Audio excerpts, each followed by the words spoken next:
E é legal, sabe? Porque quando você começa a entender de comportamento, assim, te dá uma caixinha de ferramentas. Você tem uma noção, sabe? E essa parada da seleção de consequências do Skinner, quando eu consegui entender mesmo, abre uma janela na sua cabeça que parece que você ignorava.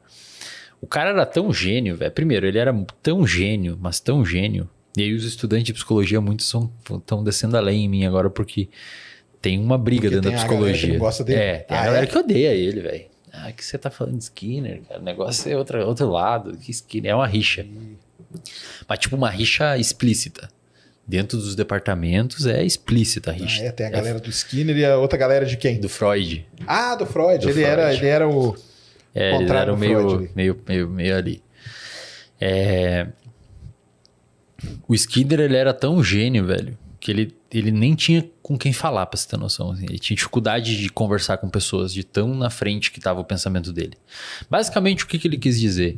Ele quis dizer que o nosso comportamento é selecionado de uma forma muito parecida que características morfológicas selecionam, que a evolução seleciona características morfológicas.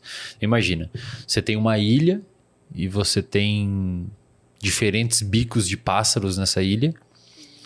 E esses bicos de pássaros, eles nascem de forma diferente por mutações específicas aleatórias. Então você tem um bico mais fino e comprido, você tem um bico mais curto e grosso, e existe uma variação daquela característica morfológica. Isso é o que o Darwin falava. Acontece uma interação diferencial com o ambiente. Então, sei lá, o solo é mais duro, o solo é mais molhado, o bico tem que ir mais fundo para pegar minhoquinha, ou o solo é mais duro e tem que ser um bico mais firme e grosso para cavar no solo. Acontece uma interação e dentro dessa interação alguns bicos são selecionados e reproduzem isso para frente. Isso foi basicamente o que o Darwin quis dizer, né? Então existe um princípio de variabilidade, interação diferencial e perpetuação por meio da genética. O Skinner falava que dentro do comportamento é a mesma coisa.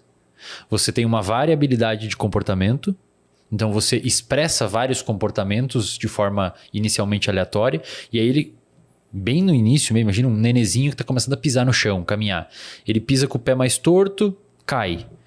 Então, bom, aquele tipo de interação seria tal qual um bico que não funcionou. Então não é selecionado. Aí ele ajusta, agora pisa mais certinho, até que esse excesso de comportamentos que estão sendo emitidos, alguns são selecionados e são passados para frente, só que não é via genética, é via o que a gente chama de neuroplasticidade. O cérebro armazena aquela informação por meio de uma memória e perpetua ela. Ele dizia que a seleção por consequências de um comportamento seria como se fosse a evolução acontecendo ao vivo. Entendi. Legal pra caramba. Muito maneiro, cara. Só que vai explicar isso, cara, lá em 70, assim, a própria teoria da evolução já era uma parada muito criticada. E o cara vem falar que acontece isso com comportamento. Deve ter sofrido, né? Bastante. E aí quando você começa a compreender isso, é bacana porque você começa a entender que o seu comportamento ele é muito resultado das consequências que ele gera. E aí você tem, de certa forma, uma ideia de modulação, né? Você pode, mas peraí, então significa que esse reforço que eu estou obtendo aqui desse ambiente é esse tipo que seria uma função, né? A gente diz que todo comportamento tem uma função. E o que é uma função? É que tipo de consequência aquele comportamento gera que mantém ele. Então, se você está numa roda de galera que é da bebedeira e os caras te elogiam e falam que você é fodão por isso, a tendência é que o seu comportamento seja mantido. Se você não ficar esperto... É tipo, por exemplo, rede social.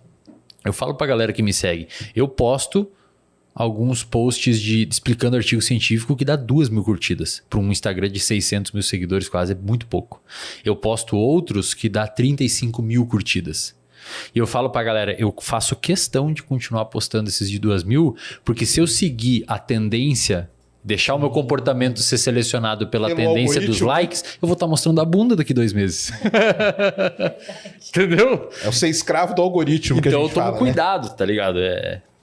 Eu tomo muito cuidado. Isso é bem complicado.